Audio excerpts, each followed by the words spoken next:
tudo bem com vocês? Eu realmente espero que todo mundo esteja bem. Eu sou a professora Tamires, professora da ETI Vinícius de Moraes, da Rede Municipal de Ensino, e irei continuar trabalhando com vocês a disciplina de Geografia referente ao 8º ano. Vocês já devem até ter cansado da minha cara, do tanto que a gente já se viu. Mas nós vamos para a nossa aula de número 8 e vamos continuar tratando sobre a questão da economia. Lembra que na nossa aula anterior nós falamos sobre economia dos Estados Unidos, falamos sobre a questão da economia do Canadá, ser muito ligada à economia dos Estados Unidos. Vimos um pouco, bem brevemente, sobre a questão econômica da América Latina. E nessa aula a gente vai dar continuidade nesse nosso tema. Vamos trabalhar, vamos ver, sobre a questão da economia dos Estados Unidos, a China, o Brasil no meio dessa disputa econômica. Vamos também falar sobre a questão da África, que na África também está tendo um grande incentivo financeiro chinês. Vamos falar também sobre os problemas sociais da América Latina.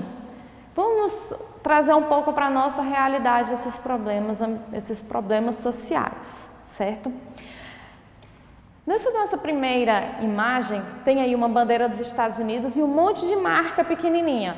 Tem lá a Nike, a Coca-Cola, McDonald's, canal de TV, que é o caso da CNN. Por que eu trouxe essa primeira imagem para a gente ver? Principalmente para que nós tenhamos uma noção de que o Brasil tem um acordo diplomático e econômico com os Estados Unidos bastante antigo, não é de hoje. Então, nós tivemos, por exemplo, grandes empresas norte-americanas, estadunidenses, que vieram para o Brasil exatamente por conta desse acordo diplomático e desse acordo econômico. Empresas como a General Motors, empresas como a Ford, que é uma marca de carro que a gente diz assim, carro nacional. Não, gente, a Ford não é um carro nacional, é um carro dos Estados Unidos que é fabricado no Brasil, mas a tecnologia é dos Estados Unidos, o conceito é todo dos Estados Unidos. Nós não possuímos, não necessariamente, nós possuímos empresas nacionais. Essas grandes empresas, elas são todas estrangeiras, Volkswagen, Chevrolet, são todas estrangeiras. Tem produção nacional, eles produzem aqui no país, mas ainda assim são estrangeiras. Mas por que a gente está falando sobre isso? Exatamente para nós termos uma dimensão de que quase tudo na nossa vida eu tenho, direta ou indiretamente, influência dos Estados Unidos. Seja na música que eu escuto, se eu estou lá ouvindo a Billie Eilish, espero não ter errado o nome, eu estou ouvindo uma música dos Estados Unidos. Se eu estou assistindo Velozes e Furiosos ou Vingadores, eu estou tendo uma influência da cultura dos Estados Unidos, do cinema dos Estados Unidos no nosso dia a dia. Ou seja, a cultura americana, a cultura estadunidense está na nossa vida o tempo inteiro. Até 2008, praticamente nosso maior investidor e nosso maior parceiro comercial era os Estados Unidos. Sim, quase tudo que a gente comprava e vendia, quase tudo não, mas muito do que a gente comprava e vendia era dos Estados Unidos, até 2009. O que aconteceu em 2009? A chegada da China. Com a expansão da China, a expansão comercial da China, a China tem um claro entendimento e uma clara vontade de se transformar na maior potência econômica do mundo. Isso até metade desse século. Então, eles querem até 2050 ser a maior potência do mundo. Como é que eles fazem isso? Eles investem nos países que têm uma maior possibilidade de crescimento. Por exemplo, o Brasil. Eles investiram, na verdade, compraram várias indústrias e várias, até mesmo empresas de energia no Brasil, exatamente para mostrar que eles têm hoje uma influência muito grande sobre outros países. Na tela eu coloquei algumas marcas e são marcas todas de celular. A Xiaomi, Huawei, Lenovo, que é a antiga Motorola, A Lenovo comprou a Motorola, Oppo, OnePlus. Então eu tenho muitas empresas de telefonia celulares que estão hoje em dia no nosso dia a dia. Não só isso, carros como a Jack, que está sendo vendida, tinha uma concessionária aqui em Palmas, não tem mais, mas ainda assim nós podemos observar carros da Jack andando pela cidade. Então são carros chineses, não só elas, mas tem outras. Ou seja, os Estados Unidos E a China tem uma disputa muito grande pelo comércio de outros lugares. E vamos, por que não, pelo comércio do Brasil. Mas essa influência da China, ela não é grande só no Brasil. Na verdade, a China tem uma intenção de fazer uma ferrovia bioceânica que vai ligar o Brasil ao Peru, exatamente para ser mais fácil escoar produtos para a China, mas também receber produtos da China. Se alguém aqui já comprou um produto chinês pelo AliExpress ou algumas dessas outras, sabe que demora 30 dias ou mais para poder um produto chegar aqui. A ideia dessa ferrovia é exatamente reduzir esse tempo, fazer com que os produtos eles cheguem mais rápido e eles possam ir também mais rápido, principalmente porque a China é o maior comprador da soja brasileira, ou pelo menos era o maior comprador da soja brasileira. Então, eles têm uma necessidade de fazer com que esse produto chegue mais rápido para eles e os produtos deles também cheguem mais rápido para a gente. Mas a China ela não tem uma influência muito grande só aqui. Em 2016, a China investiu mais de 50 bilhões no continente africano. E qual era essa intenção? Mostrar que a China pode estar em qualquer lugar do mundo. Mostrar realmente a necessidade de domínio que a China está tendo. Então, eles investiram em 2016 mais de 50 bilhões no continente africano. E o que é que eles fazem em troca? Eles são tão generosos assim? Estão fazendo por generosidade? Claro que não. Em troca desse investimento de 50 bilhões, eles fizeram contratos comerciais, ou seja, países africanos, porque a gente tem que lembrar que a África é um continente, não é um país. Países africanos fizeram acordos comerciais com a China. Por exemplo, contrataram empresas chinesas para poder construir nesses países e também venderam matérias-primas para a China, claro, a um preço muito mais barato. Então, a China ela tem uma intenção clara de conquistar uma maior área possível. E nós sabemos disso porque quase tudo que a gente tem na nossa casa hoje é chinês. Se você for comprar nessas grandes redes de roupas, se você for lá olhar na blusa, está lá, produzido na China. Isso, roupa, produtos eletrônicos, fone de ouvido, se você for comprar, a gente sempre fala assim, vou comprar um chinês que é mais barato. Então, quase tudo na nossa vida hoje, eu tenho muito da China no meu dia a dia, da economia chinesa. Eu, por exemplo, tenho um celular que é um celular chinês. Então, isso acontece no nosso dia a dia. E isso também está acontecendo no continente africano, né? Que a China está levando essa influência que ela tem para o continente africano. O continente africano, a imagenzinha está mostrando um monte de fábricazinha. O que está acontecendo? Eles estão passando por um processo recente, técnico-científico, ou seja, de investimento em tecnologia. É recente? Sim, é bem mais recente do que foi em outras regiões, ele está acontecendo. E o que isso é tão importante? Em primeiro momento, porque eu vou ter um crescimento e um desenvolvimento desse continente, dos países desse continente.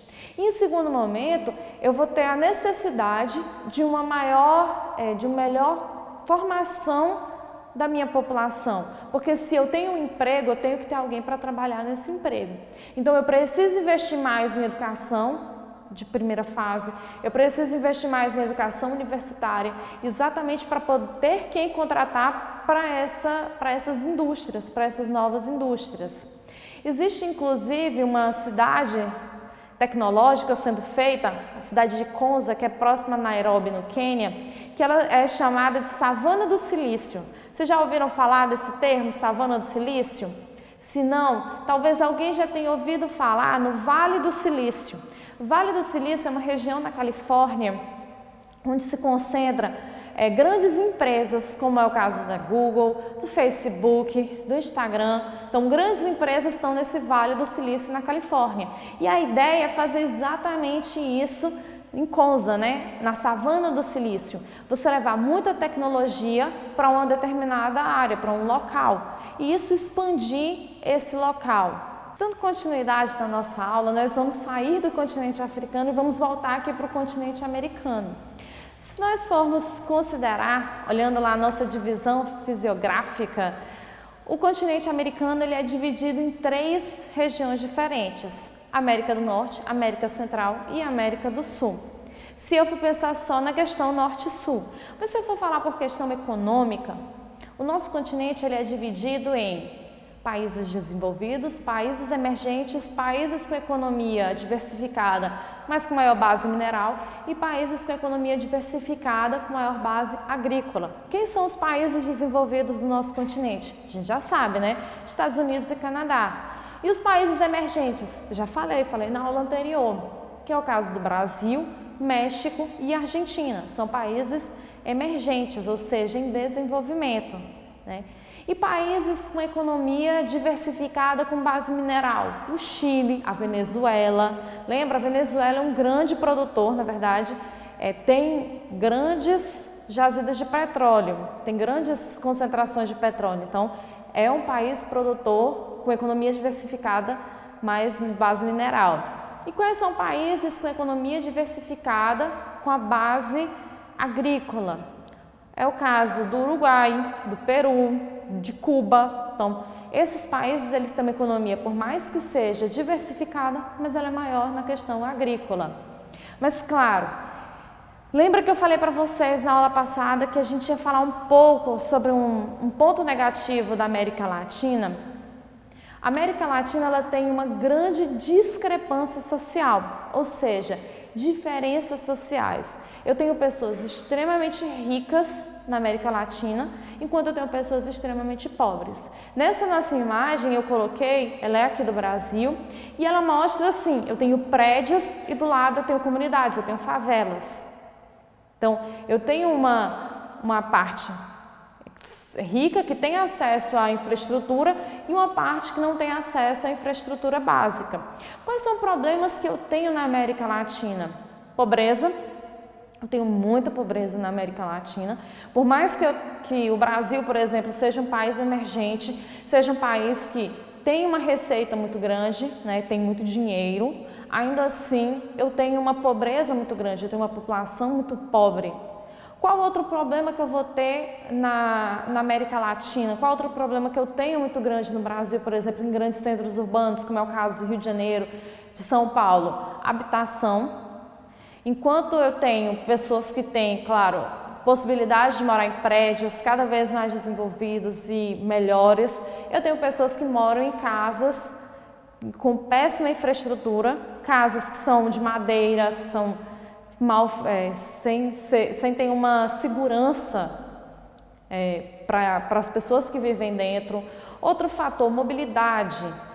Algumas vezes a gente reclama assim, mas aqui em Palmas é muito difícil pegar coletivo e é muito demorado, porque a nossa cidade é muito extensa.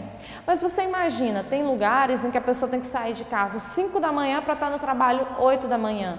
Isso tudo, ela passa todo esse período dentro de ônibus extremamente lotados, que não tem a mínima segurança e nem o conforto para as pessoas irem para o seu trabalho. E um outro fator que também está ligado à pobreza, também está ligado à péssima estrutura das nossas cidades, principalmente das nossas cidades grandes, é o desemprego e o trabalho informal. Eu tenho muito desemprego, em especial entre os jovens. Pensa, é um pensamento meio diferente, porque, por exemplo, eles querem uma pessoa que tenha experiência para trabalhar, mas eles não dão trabalho para que a pessoa possa ter experiência. É meio estranho esse pensamento, mas acontece. E o outro é o trabalho informal, ou seja, por conta do vasto desemprego, muita gente está desempregada, muitas pessoas se submetem a trabalhos informais, mesmo sem ter o mínimo direito, mesmo sem ter segurança, exatamente porque ele precisa trabalhar, porque ele precisa manter a sua família. Então, por isso ele se coloca nessa situação. A segurança, nós temos um problema na América Latina muito sério com relação à segurança. Em muitos lugares, por exemplo, você sai de casa pela manhã e você não sabe se você vai voltar no final do dia, exatamente por conta da violência dessas cidades. E eu também tenho, como eu falei, a separação, a discrepância entre pessoas muito ricas e pessoas muito pobres no mesmo local. Nessa nossa aula, a gente viu um pouco sobre a questão da economia dos Estados Unidos, a disputa com a China. Vimos que a China hoje está em praticamente todos os lugares do planeta. Vimos também, com relação à América, os problemas sociais que ocorrem na América. E nós vamos dar continuidade nos nossos temas nas próximas aulas, certo? Lembrem de fazer as atividades. Lembrem, quem não tiver acesso a celular, internet, vá na escola, pegue a atividade, faça e devolva. Nos veremos na nossa próxima aula.